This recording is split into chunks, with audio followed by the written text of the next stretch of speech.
All right, we're back with another roundtable podcast. We've got Gabby and Hana. How are you girls? You going all right? Going well, thanks. Really good. Really good. Yeah, nah. You've just come back from a Lady Gaga concert twice, Gabby. Oh, So back to back. Incredible. Anyone that can cough up the money to go to the Mayhem ball, absolutely do it, even if you're not a Lady Gaga fan. It was hands down uh top top tier artistry. It was incredible. what was the best song live? Ooh. I gotta say, there is a part I mean, not to spoil, but you can actually watch like her Coachella set and things like that. But it's really kind of built into like a Greek theater, like almost like an opera. So you have all of these different staging. But in one of the time, the beginning of Act 2, she starts off she starts off in a graveyard, singing and like almost humping a skeleton, and it's just like insane. So I would say Disease from Act 2, just because of the theatrics of it, was off the chain. Man, I'm going to be on YouTube tonight. I reckon. You have Just to. watching that whole thing. Watched it so many times since. I love that. It's funny now. I used to go to like heaps of concerts. I still do, but I watch a lot on YouTube as well, just like the full sets. And I like I to do. spoil it for myself. I don't know why. Sometimes you can't go, so it's good that it's there. Like I honestly think it's great. You still get to enjoy like some of your favorite artists without. We always have, Coachella when it's on streaming. We always have Glastonbury when it's on streaming. Like I think it's just you can create such a vibe at home in the comfort of your home. That's the best. It's the best. And you know what else is the best? This podcast, because we're sharing our hot takes. We've got a list of 20 things that we're going to cover. And it's just literally the first thoughts that come into your head. Well, let's just get into it, I reckon. And we'll kick it off with number 1, trial reels. Does anyone have an opinion on this? Trial reels are a flop. You said it. You said it. And maybe it's us. Are we doing it wrong? Potentially. But Yeah. we've tried it internally a few times. I've done it on my own, like Instagram, let's call it channel as well, to test, right? I don't see, like the quality of the video matters so much more in terms of what you're saying. Those, like the hook, the editing, the content of the video is 10 times more important than trying to post it as with the incremental boost that you'd get from a trial reel. It's just a gimmick, I feel, at this point. Yeah. I second that. I think complete hoax. Of all the trial reels I posted this year, they got some of the least engagement or any results to kind of pull anything from. I don't even know what to measure or how to measure Yeah. what they've done or what results they have. Yeah. I think they're just trying to convince you that you have to do it to beat the algorithm, but it doesn't really matter. It's like you're really not winning. I haven't seen anyone nail it. Like haven't heard anyone in my world talk about how good trial reels have been for, for their campaigns or anything like that. So if you have had success with trial reels, let us know, because we'd Please. love to know the secret. Maybe we're doing it wrong. There's potentially that, or maybe it's just, as we're thinking, it's just one of those things that they're just trying to get people to use and it's not really doing too much. I don't know why. Yeah, I think Instagram, no shade to Instagram, obviously, because, it's such a powerful tool in so many ways. But I think it's just another way for them to keep creators on app, right? And find ways to use more features within the app instead of, allowing for creativity to sit outside of the platform. And they're just trying to find other ways to compete with TikTok, right? TikTok has a For You page. They don't really have a For You page. This is their kind of solution to that, it feels. That makes sense. All right. Next on the list, we've got posting daily. Do we think that's still a good thing? I think consistency is important, but daily not as much. I think with all the stuff that's going on at the moment with like this AI slop and you can just pump out whatever you want at the moment. And it's just, there's a lot of that. So I think it's got to be more about the quality. But obviously the more you post, the better. Like if you can do a couple of videos, banging videos per week, that's better than 5 or 6 things that just aren't really hitting. So that's just my personal take. I don't know if it's a hot take. It feels like a pretty lukewarm take, but do you guys have any other thoughts on that?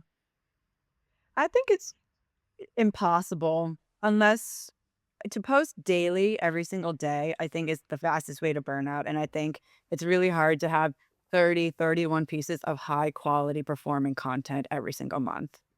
I just don't think that's possible. I think quality over quantity here. And if you have something to say and it is daily, say it. But if you don't, just say it when you need to say it. I did. I don't disagree with either of you. I did read the other day that Adam Mosseri, the head of Instagram, essentially said that posting daily could help your reach. So he didn't condemn it, right? But he did essentially say, if you do that, there is a possibility that the algorithm pushes you out because it's showing it. It's telling Instagram that you're on the system, right? That you're using the platform. Now, I 100% agree that if it's not good quality content, right, that it's no matter if you post daily or if you post twice a week and it's bad, it's going to continue to be bad. I think for anyone that believes in posting daily, let's say, and believes that they're going to be rewarded for posting daily, if they don't have a good system in place to be able to combat those things like the burnout, then it won't be a successful it won't be a successful experiment. I do think that there is probably benefit. Like my hot take is posting daily definitely I think works, but you have to have high quality content every single time. And the only way to actually have 31 posts of high quality content is that you have an incredible content production system and a content planning system in place to support that. If you don't, then it won't. You're absolutely right, Hana. Like it's just, you're not going to be able to produce that high quality every single time. And I just love going onto a profile that's like got a story active. So at least I know that, hey, this account, like they use it, so I will follow or I will. It's just a little signal. But yeah, if you got like one live story at least rocking throughout the week, I think that could be a good thing. All right. What do we got next? We got TikTok versus Reels in 2026. Where do we think people's heads are going to be at? I had a look this morning in an account, Spanian. I don't know, people at home might know who he is, but just sussing out the comments with everything that's happening with him lately and just seeing the engagement levels and the levels of hate and the levels of like goodwill and stuff and just measuring it on both those accounts. And I honestly thought TikTok would be more harsh and more brutal, but in the comments and stuff, but I found Instagram was getting a lot of attention and just people being pretty harsh on there. So that Really? kind of surprised me. So I don't know if it's my generation thing or the age thing, but yeah, I found that interesting. That is interesting. Hana, what do you think? Oh, this is a hard one. I think Reels has stepped it up. I used to think kind of TikTok was they've kind of pioneered the For You page, the video first, and you can see all the other platforms are kind of following suit with that. Meta changed their videos this year to Reels specifically. But I think that TikTok video is more vibes and it's great. Reels for me is where I shop, I buy, I find authority. I am Instagram over TikTok personally. I love that. What about you, Gabs? I think TikTok still reigns king. Yeah. Honestly, I think I agree though with Hana where TikTok is where most people then like buy and that they have like an inherent trust factor in that. But I still think that the authenticity play lends itself still better on TikTok, and if that really is the true form of short form video. And I don't know if it's because we're in Australia or not, because also we don't get flooded with as many ads as you do when you're in the US, by the way, on TikTok. But every other post on Instagram for me is an ad. It's a fucking ad. And that just drives me off the wall. And in TikTok, I can scroll, I can doom scroll without my vibes being interrupted. And I think that still like just outbeats it for me. No, I love that. All right, number 4 on the list, engagement pods. So this is where people form groups and get around each other's works. What do you think? I actually don't. My hot take is that did not know this was a thing. So, Oh, yeah? how big is this? Tell me, please talk to Yeah. us about it. Yeah, so back in the day when I had the slides company Obi and Co, we'd do a bunch of influencer campaigns where we'd give them product and things like that. And back then found out that a lot of these people growing these accounts had engagement pods where they'd people with sort of high profile or hustle where people was kind of working together to help each other out. And they would post and then everyone would just comment on it and just like really show some love. And it was like a good way for them to grow and feel like a community. And I think it's hot. You know, what we do in our Slack channel in the scene group is we've got a love me channel. So whenever you post something, you put it in there and the aim is for everyone to get around you. So, you know, it encourages you to post more and it just makes you feel good when people get around you, I think. I think so too. I think engagement pods, I mean, they obviously work for a reason, and you're forming a community within a community almost, right? Because you're forming like your little uh posse of like just cheerleaders. And if I see that a lot on TikTok as well, where like, I have a very small following, like of like 2,000 people, but the people that I follow back, like we always are just always liking each other's stuff, always commenting, always giving each other love, and we want to see each other grow. So I think that that's just a yeah. I mean, it obviously works, right? Um, I think it's a great. Keep going. Yeah. Yeah. If you have the community, use them. Yeah. And I think like showing public support online, that's the way of like giving people a handshake or like, it's not as easy as I think you have to go to that effort to like really endorse people. It's like, I don't know, it means something. They know the importance of that too, because they do it and want it themselves. So I love that. I think more people should do it. Absolutely. Next on the list, number 5, AI captions and voiceovers. Do we like this? I love AI captions. I don't like AI voiceovers, but I love AI captions. I think it's like from a creator's perspective, it just speeds up everything so much. Why not take advantage of it? 100% in for me. I agree. I hate the AI voiceovers. I think I can hear through them so clearly, and it makes me like hate whatever brand is doing it. I just feel like it grinds my gears. AI captions are great, but because I know that it's AI caption and I know that the reel is looping and they're getting all the engagement from me, I secretly hate it.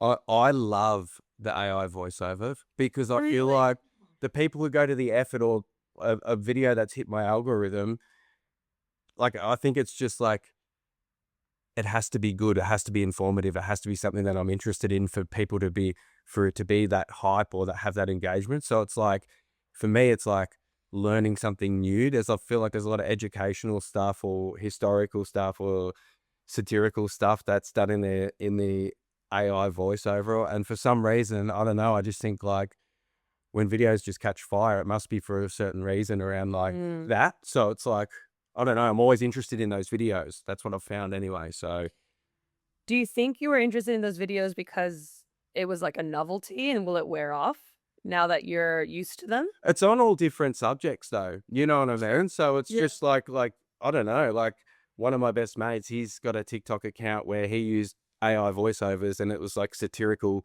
commentary over the cricket, and it went bananas. So it's got that voice because he can't use his own voice, you know what I mean? So Yeah. he's done this like generic AI that's on a lot of different videos, but it just seemed to connect with people. So yeah, I found that interesting because I never thought, if I was going to create content that I'd do it that way and not use my own voice, Yeah, totally.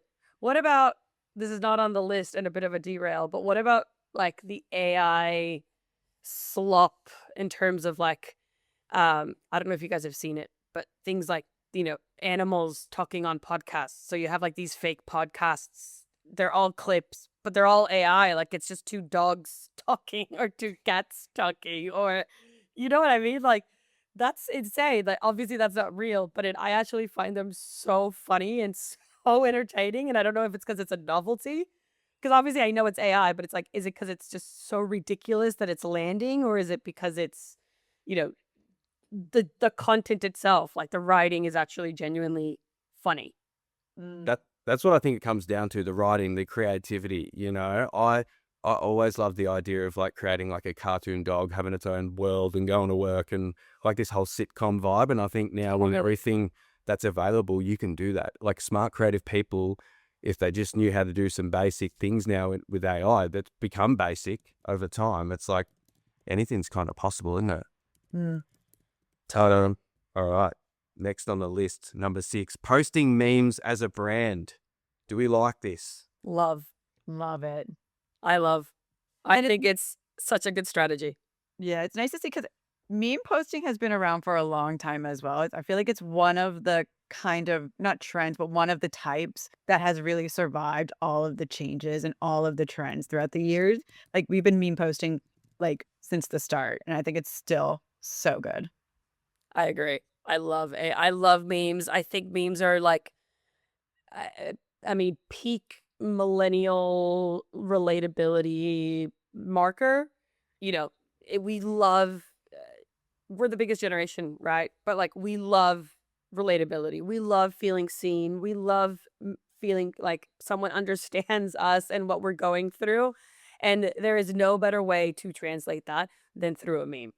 And I actually think that meme marketing, to put it like that, is not lazy marketing. I think it's actually really, really hard to get a meme right. Like, it is so easy to do a shitty meme. And it's actually really hard to have one that goes viral that has that, like the best balance of funny and relatable and timely and, on trend and on culture. So I think you need I would hire a meme person. I was just thinking Yes. you should do more memes.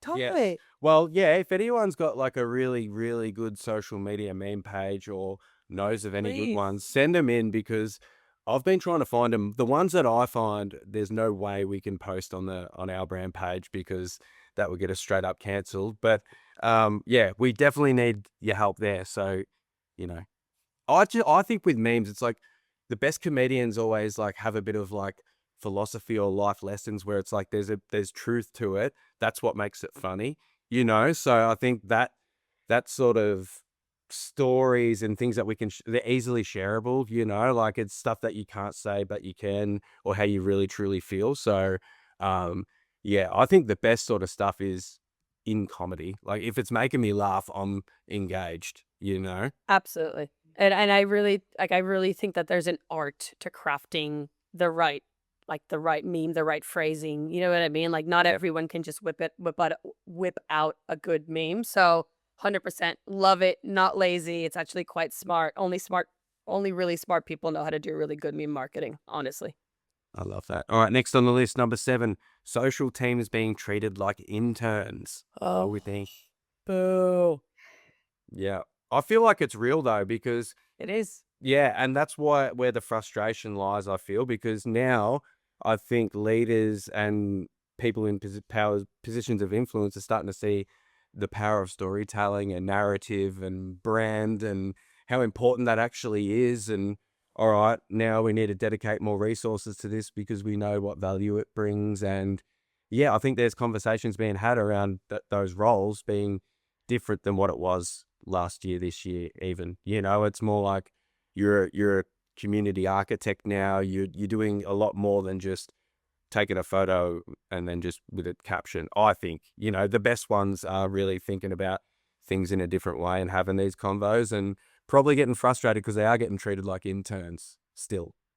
I agree. I actually feel like now more than ever, like marketing teams, marketing roles, like companies and leadership is seeing huge value there and is seeing like the importance of it. I think a couple of years ago, it was kind of still seen not as a joke, but not as important as maybe say other departments or other roles. But I do think actually now it has shifted a lot.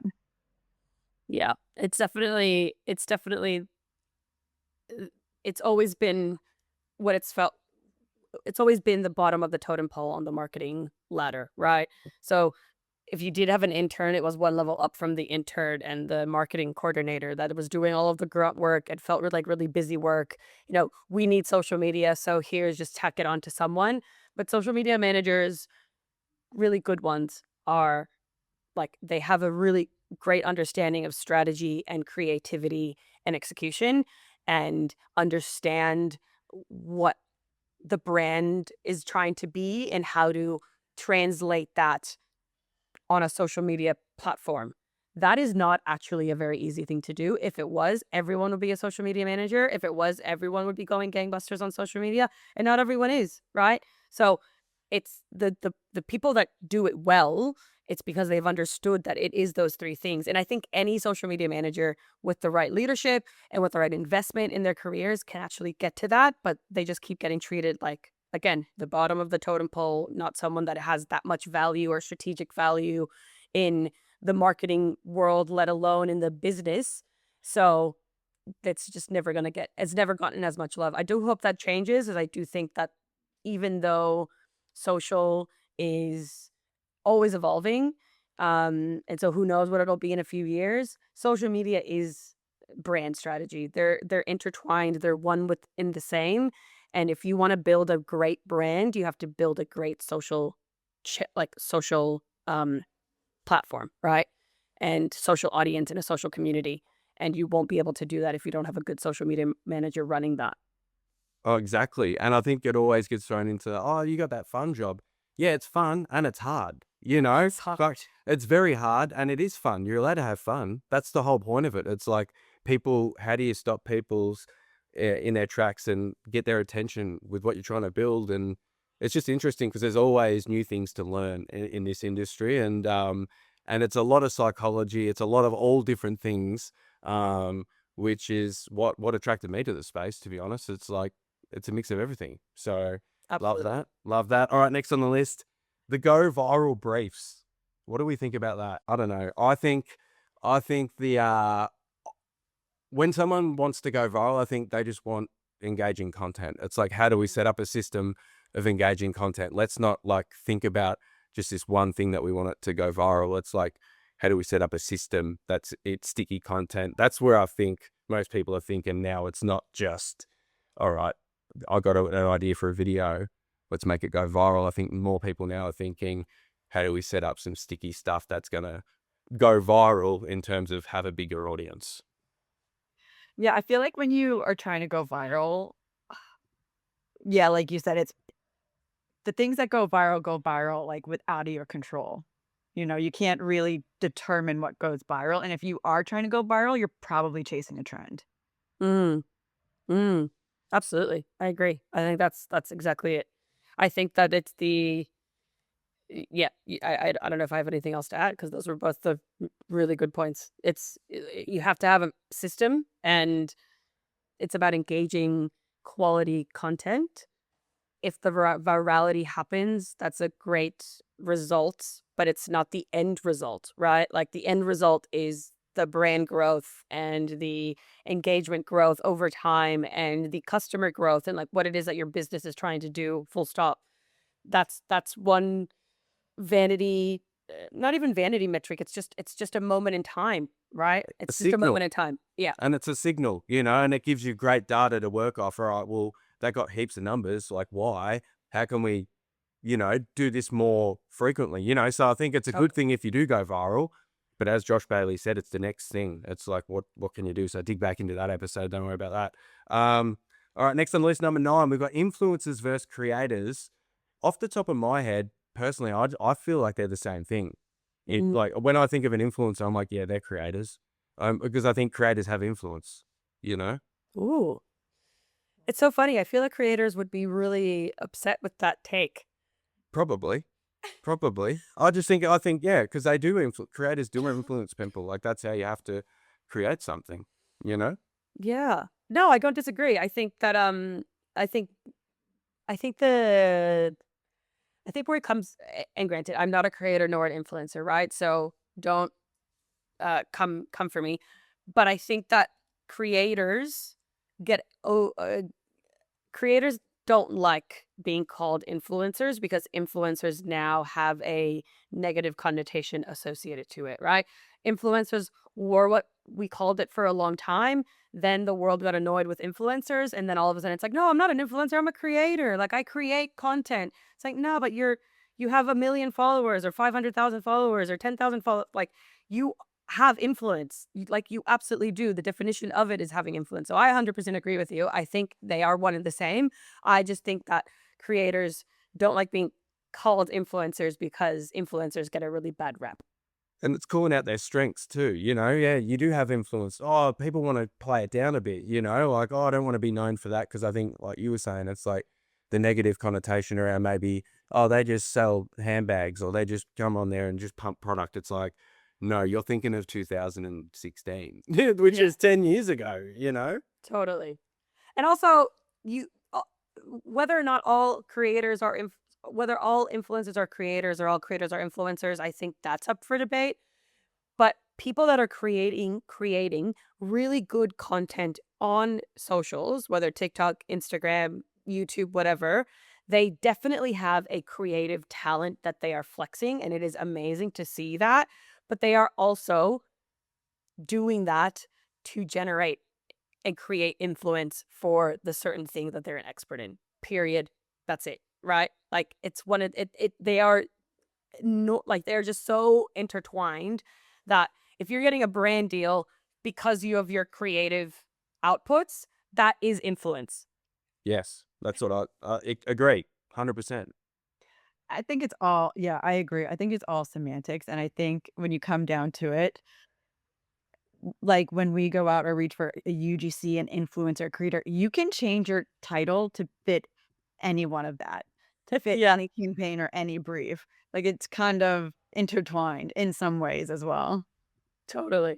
I agree. All right, next on the list, we've got long form is back. I think we can all agree now, like depth of character now.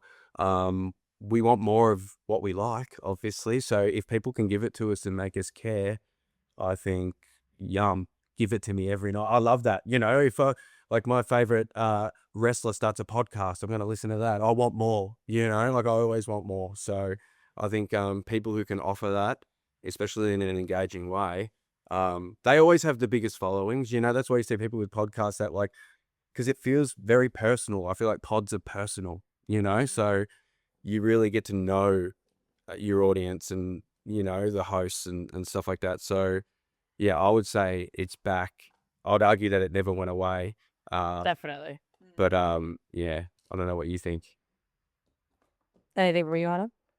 I think long form for certain channels. You know, I think YouTube, podcasting, things like that.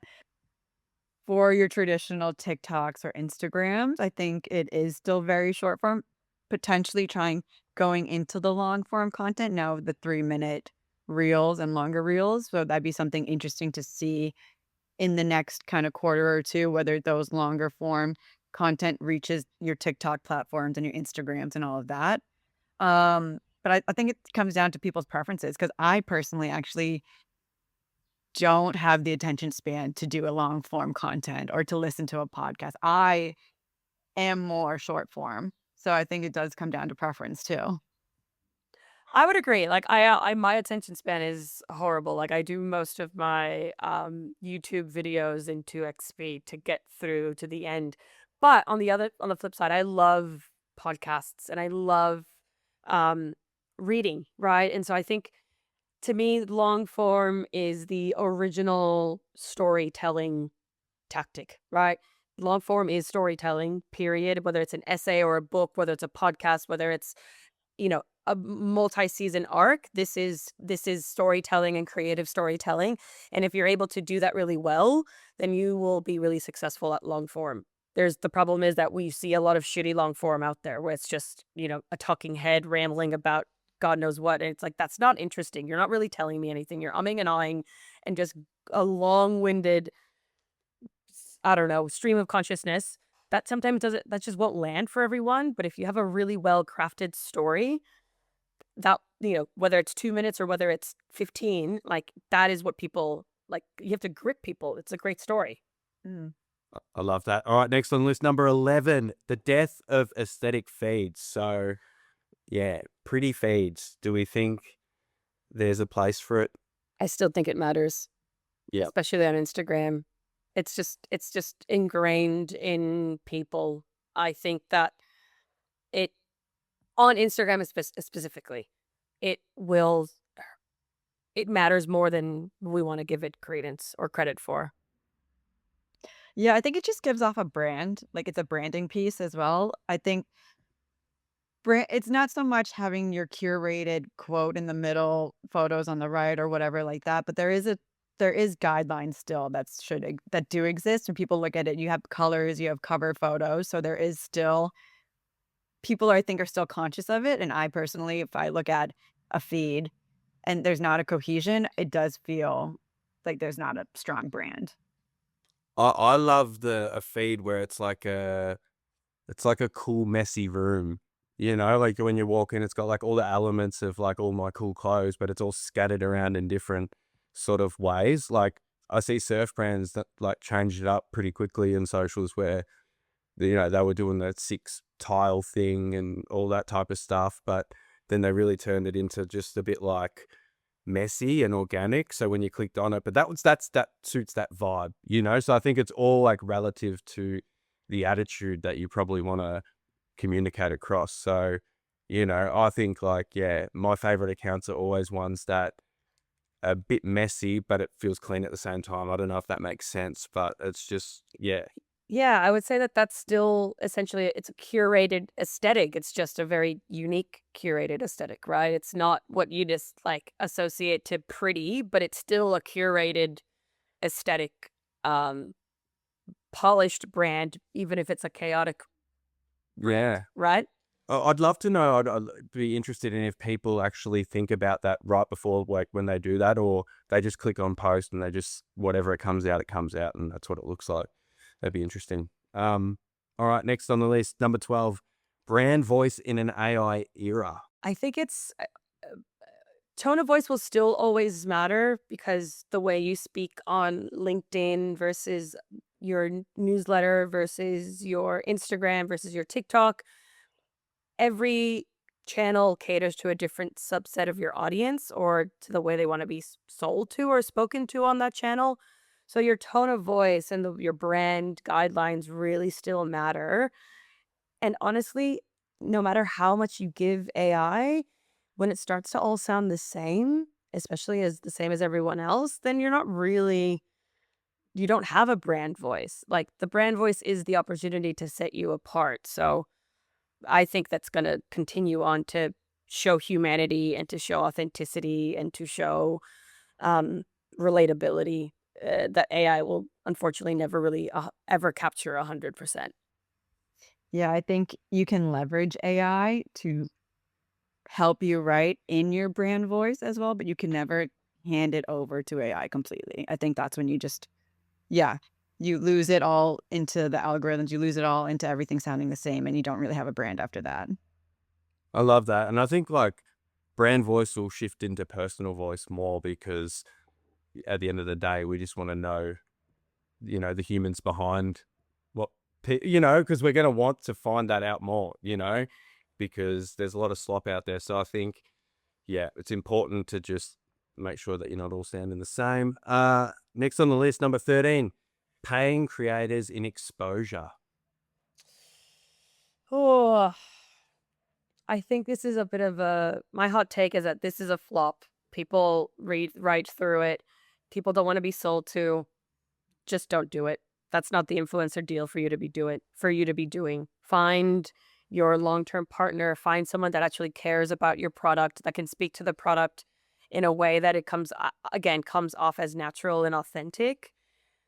You know, you can't what grinds my gears, to use Hana's phrase, all the time is seeing a creator that or an influencer that says, "Oh, I hate buying, I'm so against buying high-end products," and then goes and turns around and buys promotes a $300 product because they've been asked to do it, right? It's like that's not authentic. We can see right through that. And that's the problem that happens a lot especially when you work with influencers or with people that just, they're doing a brand deal. Like, why would you why would you say no to the money? Like, I get it, but it has to align. If you're going to do it, it has to align with who you are as a person. And it just nine times out of 10, it feels like it doesn't. And that's just read the room, 100%. And also, if you're paying creators and exposures, like creators now, how the systems of creators and UGC content and influencers, it is so built out now that era I don't think exists anymore. Creators have so much more legibility, credibility now. Like, they know what they can charge and they charge it. The exposure is dead.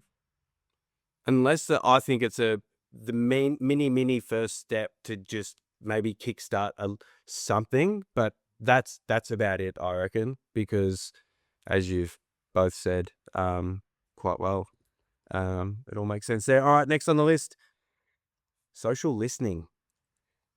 I'm going to say hot. I think all smart people want to know more about their data and want to know more about competitors and just how to improve. So I think any tool that allows that is awesome, in my opinion, because that's the hardest thing to do, isn't it? Is to really gather all that info and all that inputs, and how do you build a game plan around it. Absolutely. I would say that social listening is an absolutely powerful tool, and the problem within the industry is that people have different definitions for what social listening is. Social listening at its core is about listening to what is being talked about on your socials, period, right? That's what it is. You don't have to go deeper than that. If you're trying to do media mentions and keyword tracking, that's sure part of social listening in the social listening world.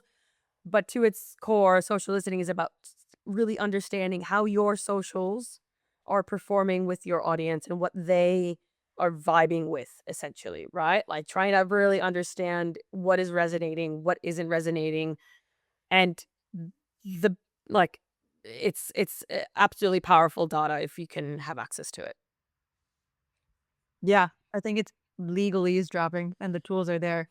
So you might as well take them. I Yeah. love that. One word I love is sentiment, like tracking that. That's a big one. All right, number 15 on the list, scheduling tools versus native posting. I would love to take this because this comes up in not every single, but this comes up so often on my sales calls that people are freaked out that posting through a third-party scheduler is for some reason going to ruin your performance. That is all bullshit. It does not hurt your performance. Your content is hurting your performance. If you have shitty content, you'll have shitty results. There is nothing else to. It's the same thing with the algorithm. It's the same thing with the trends. It's the same thing with the virality. Like, your reach will not be impacted by using a third-party scheduling tool. If it did, none of these companies would exist, and none of these companies would have, Fortune 500 clients that are using these tools to get their reach. Brand recognition and awareness, really, really good, smart content, and strong creative storytelling. All of those things matter so much more than posting through a third-party channel or not, period. Oh, I love that. That's spicy. That's hot. That's going to be clipped up and sent everywhere because It's just not a thing. It's nothing anyone should ever worry about. yeah, exactly. And I think having the balance of the scheduled post and the native post, I think that's the important part. It's businesses have things that you need to make sure that's in the planner and make sure that things are ready to go. And then there's other things that seem like they come up as happenstance, or you want to track those moments in the day too. So I reckon the balance of both is perfect, to be honest. Absolutely. Absolutely. I would say that the biggest thing is that if you are always posting natively, then you have zero time to understand what is actually working in terms of your social strategy. You have no time to understand what your audience is resonating with because your time is being eaten up by posting in the moment and drafting it in the moment and doing all of those things in the moment. That takes hours out of your week, and that is not, you're just executing and pushing stuff out as like a dumb pipe. That is not social strategy, right? If you use the third-party tool scheduler the way that you should, which is to help you plan in advance and schedule in advance and do things to give you space to look at all of the other things that are so important to building a really strong social strategy. I'm positive that you will start seeing that incremental growth and improvement because you're taking the learnings and the lessons because you actually have time to look at what's working and what's not working and apply that to your strategy. You'll never do that if you post natively. That's a good hot take, Gabs. I love it. All right, the next on the list, number 16, the rise of vibe coding. What do we think here? Hot. I think it's great. I think the more, it's the same thing as we were talking the other day on our strategies session where we were talking about when we were building our, this probably will age us, but building our MySpace page, right? Yeah. This is how all of us learned how to do HTML and CSS coding. And this is what we learned how to do. And vibe coding is the new evolution of that. And being able to create these tools and these different experiences by prompting is an awesome skill. And I think that there is going to be an absolute rise in that within both social media, but within marketing in general, where it's like, if you have really good people on your team that know how to vibe code, that know how to build tools that will help streamline some of those other kind of tedious admin tasks that you're trying to do, right? Or whether it's building a lead magnet to get more leads in the door, whether it's, or a free tool, right? But whether it's also just trying to make our lives easier because we're a small team and we want to just build some AI vibe coded tools to help us with that. I think that's awesome. I would hire that person in a second, right? Like it's such a strong line on your CV or on your resume that if you can actually do it and do it well, that will give you a lot of opportunity. And I think it's just only going to get more and more important. People are going to start hiring for I bet you in 2026 you're going to see vibe coder as a job description somewhere.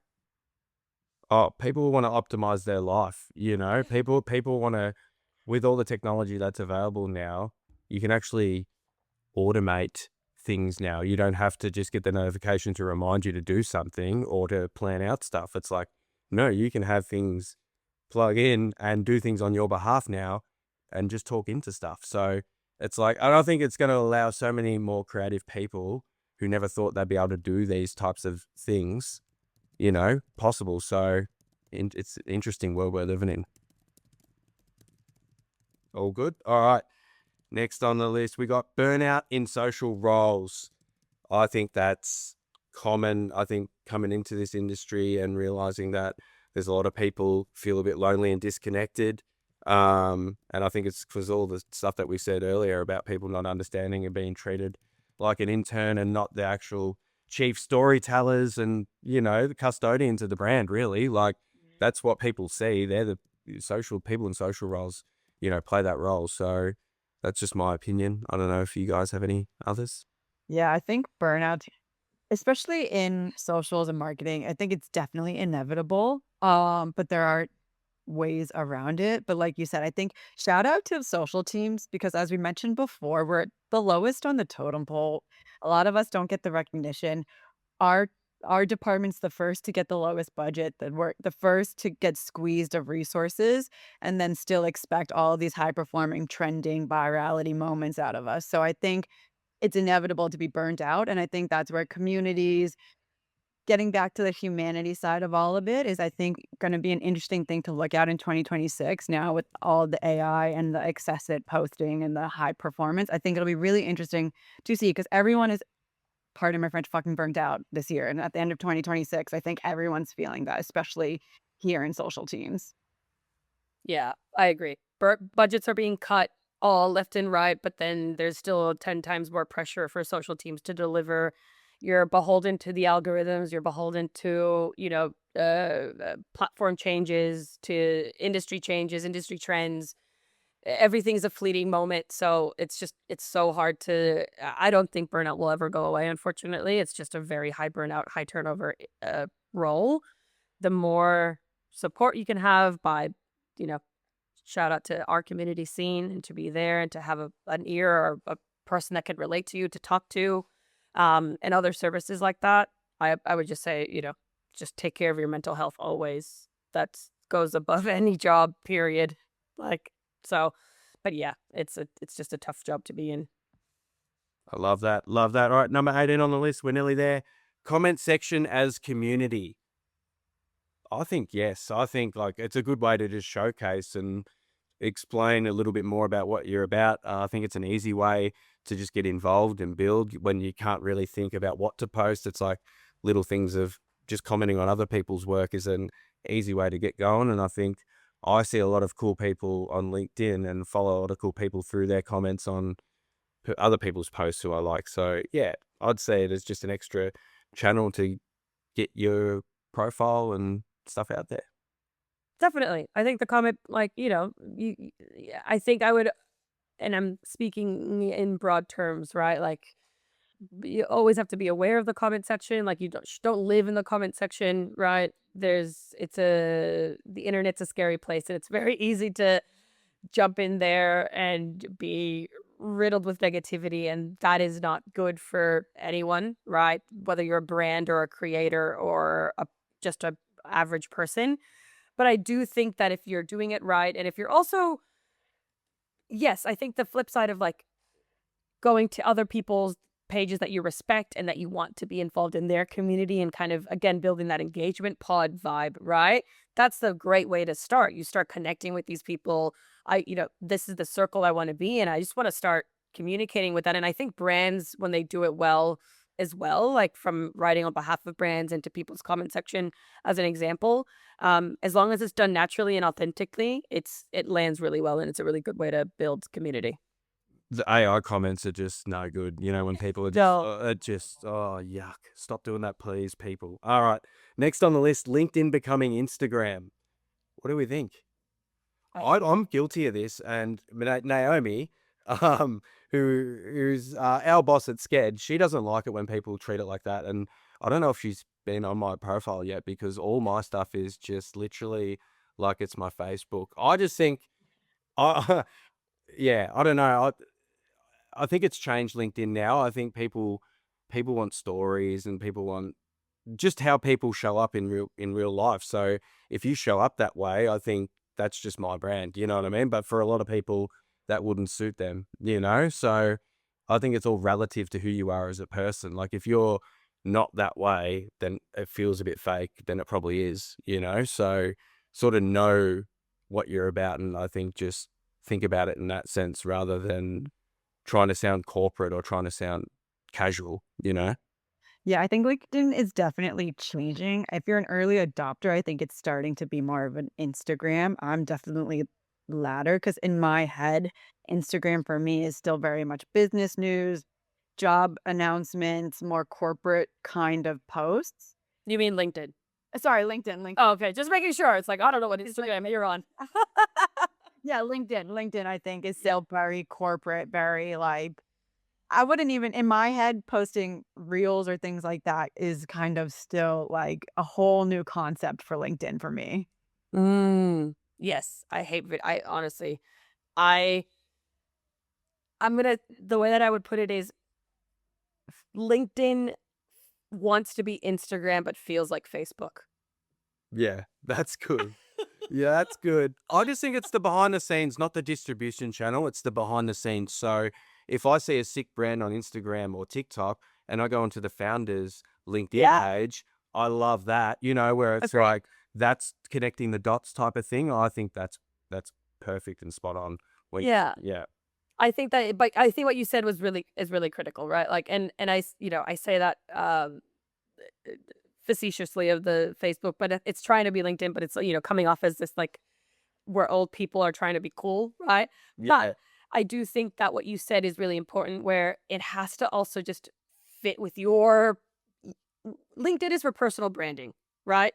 Yes, of course, it's there for your company's page and to recruit and to all of those business style things, but it's to show credibility and authority for your personal brand as someone who is in a business world, right? And if it aligns with your brand, then feel free to be more casual, but the things that, and I know that this joke has been playing around on LinkedIn for a while, but it's like, my dog died this weekend. Let me tell you how that relates to my social strategy, right? It's like, that doesn't fucking make any sense. Why are you telling me that? Stop. That's Per- not what I want to know. Performative. It feels performative. Very performative. That's it. Yeah. That's the great word. It feels very performative. Hey, you won't believe it, but we've hit number 20 on the list. Woo! So this is the last one. Let's end strong here. Creator-led brands. What do we think? I like that you put here, are creator founders overrated, or the future of, CPG or B2B/B2B. I think for B2B, again, do we mean creator like a LinkedIn creator? Probably more aligned than necessarily an Instagram creator for B2B specifically. And for consumer packaged products or consumer packaged goods, an influencer, I think so, right? They've built this trust with both in their own way. These creators or these influencers have built they already have an inherent authority and trust within the brand, the community that they've built online, whether that's on Instagram or TikTok or YouTube or LinkedIn, whatever insert channel here. They've been able to do that. Why not turn that into a product that you can then sell if you haven't already, right? Not doing a brand deal. What's going to matter is that it has to, again, feel really authentic. It has to be, you have to recognize that it might be open to a lot of scrutiny, right? Because you've been put on this stage like a reality star or something like that for a long time. You've built an audience online. It's going to be judged really, really heavily. So you have to put in the care and the effort for it to feel aligned to your brand and authentic to your brand and what you want it to do. But you have to be invested in it. It's not, where I think it's going to go wrong is that if they're just using the namesake for the insert thing, right? If it's just like, oh, well, I'm going to launch this SaaS product, but let's just use my name as sure, then why don't you just call yourself an investor? Don't make it about you, because if you're not really invested, like your personal brand isn't invested in the product, it's not going to, people see through that. So I like my short answer is hot take. I do think that this is going to be the future 100%. It's already happening. We're already seeing it, and people, it's a natural progression of creating influence. Why not create influence? Why keep creating influence on other people's products when I can create it for my own product, right?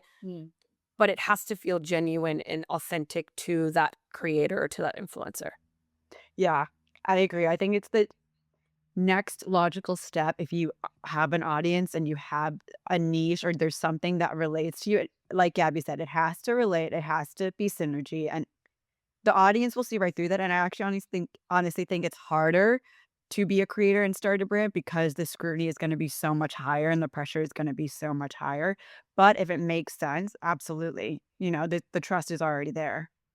How many times do we see it, like an influencer or someone who's built a massive audience, their friend, they start a business from high school. You know what I mean? You always sort of see it. And I think it's like just building systems around that trust, hey, and it has to feel real. And it's like, that's why you see when it's people are telling their stories, like people who creator-led brands, they're always saying how much work they put in and what they actually do and how they're involved in the product a lot of the time when they're speaking about what they're doing and that venture. So yeah, I think it's important for people to see exactly how much work actually goes into it by these people. So there'll be a lot of like documentation, I feel like, and behind the scenes sort of stuff that we'll be lucky enough to see with a bunch of creators doing cool stuff. So no, I'm pumped for that, to be honest. And I'm pumped to get this episode out because it's been a banger and so many hot takes. Gabs, you were fired up. I love that.